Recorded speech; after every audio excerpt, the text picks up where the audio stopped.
नमस्कार। मु प्रसन्न बाहुबलेन्द्र सिंह आपण मान सामना को गोटे छोटिया विषय नहीं आसी। आज्ञा विषयटी है महाभारत टिके कृष्ण थरे ए समाज को गोटे कथा कही जाइथिले जार मुख्य मूल मंत्र पांचटी थिला। यह निहाती सत्य एवं कड़ुआ मध्य निराट सत्य। महाभारतर समय आज्ञा महाभारत युद्ध रे कौरव ठारू पांडव माने पराजित हेले। द्रौपदीर वस्त्रहरण, विभिन्न राजा महाराजा कर मृत्यु, सैन्य सामंत मानकर मृत्यु, जिते हारित हो गले पराजित हो गले पंचु पांडव विचार कले एठी आ रही किछि लाभ नहीं। लज्जित अवस्था रे स्त्री रो निंदा, समस्त निंदा, भाई माने पराजित जुआरे हारी जाइछे, आ कौन मुह देखे कि रहिबा। तेणु वन बास बाहर जीवा समय से श्रीकृष्ण को भेटिले। श्रीकृष्ण किछिटा कथा पंचु पांडव को कहिथिले ए जो समाज ये जो समय रे आमे माने चलुचे आकु कलिजुग कहा जाए। ए कलिजुग रे जन जन को मारिबो, जन जन को अत्याचार करिबो, बल प्रयोग करिबो। एई माध्यम रे कलिजुगटी संपूर्ण हो जिवो, क्षति हो जिवो, समस्त आरपारी को चली जीवे, बहुत लोक बहुत मृत्युवरण करेंगे। तेणु प्रिय युधिष्ठिर, तुम्हें माने वन को गले तुम्हें प्रथमे कौन देखिल पांच भाई जाक मत तुम्हें निश्चित कहब। कृष्ण को आदेश मानी, कृष्ण को कथा मानी पांच भाई वनगमन कले। जिते बड़े वनगमन कर आज्ञा वन रे बुलिले, पांच रास्ता रे पांच भाई गले। बुलु बुलु वन मध्य युधिष्ठिर देखिले गोटे हाथीर दुईटी सुंड। पूरा आश्चर्य, ये कि दृश्य, ये कि दृश्य मु देखिली। गोटे हाथीर दुईटी सुंड, आश्चर्य होइले। यह आर विषय तो मु कहि परिबिनी, मुरलीधर को निश्चय पचारि मने मने से भावु था। तापरे आर पार्श्व अर्जुन खोजी बोलू था। खोजी अवस्था देखिबा अवस्था से प्रथमे देखिले गोटे पक्षीटी। से पक्षीर शरीर रे वेदर रचना है, चित्रपट वेदर अच्छी, किंतु पक्षीटी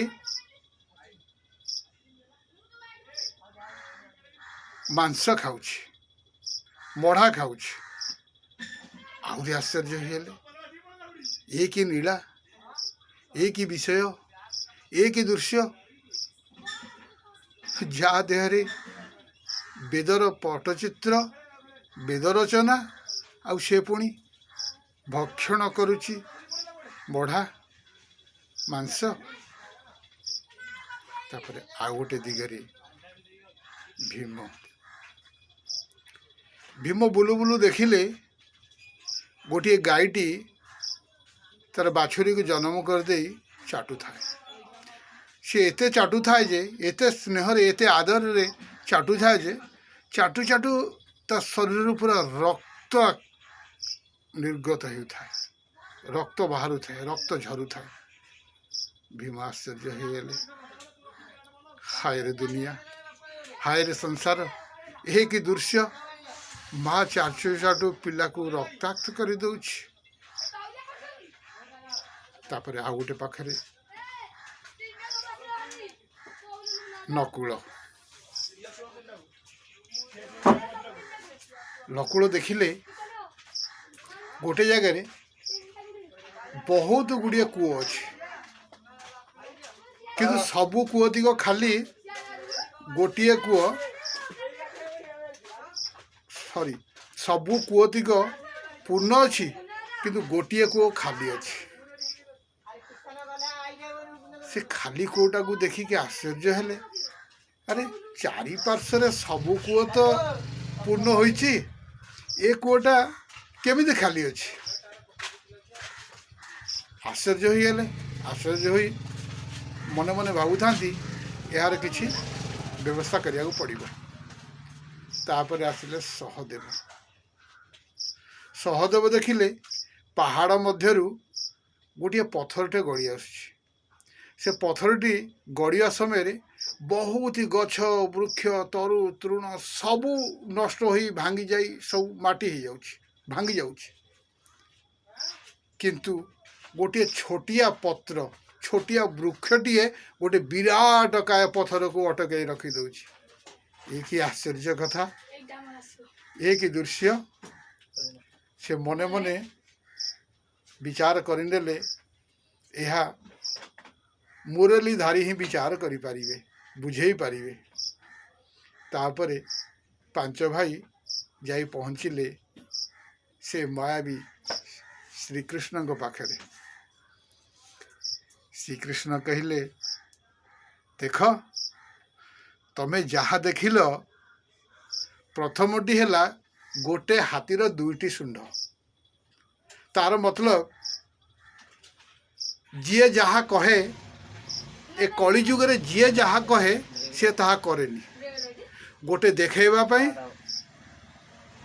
आ गोटे लुचैबा पई। कथा देवे बहुत ही, प्रतिश्रुति देवे बहुत ही, किंतु कार्य करिवे नहीं।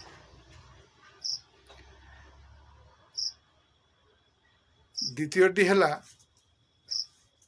जो पक्षीटी देहरे वेदर चित्रपट थिला और भक्षण करुथिला मढ़ा मांस। ए दुनिया ए कलिजुग समस्ते अत्याचार करिवे, जन जनक ऊपर बल प्रयोग करिवो,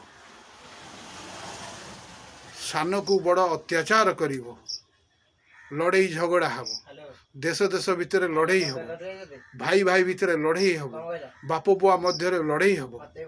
यार प्रतीक होछि वेद पखड़ी देखई देछि। तापरटी हला भीम जहा देखिले माटी पिलाटी को चाटू चाटू चाटू रक्त बाहर। आज समाज रे तुम देखुथिबो जे बाप माँ माने पुओ को एते स्नेह श्रद्धा कर दौरान जा फल पुओटी से स्नेह श्रद्धा पाई पाई लास्ट बेलू मूर्ख हो जाउछि, चोर हो जाउछि, बदमाश हो जाउछि। कारण तार किसी कर क्षमता नहीं। से माँ कोल रहिबा, बाप पाखे रहिबा यह ही शिखिला। तेणु ताकू आम अन्य रास्ता किसी देखिले सब स्नेह श्रद्धा ताकू करेले। तापरे चतुर्थ कूओ, जो कूओटी देखिले आज्ञा चारि पार्श्व सबू कूओ पूर्ण होइछि पानी रे, किंतु गोटे कूओ खाली रही। कारणटी है जने जन को अनई पारे, जने जन को सही पारे। ओके रही है।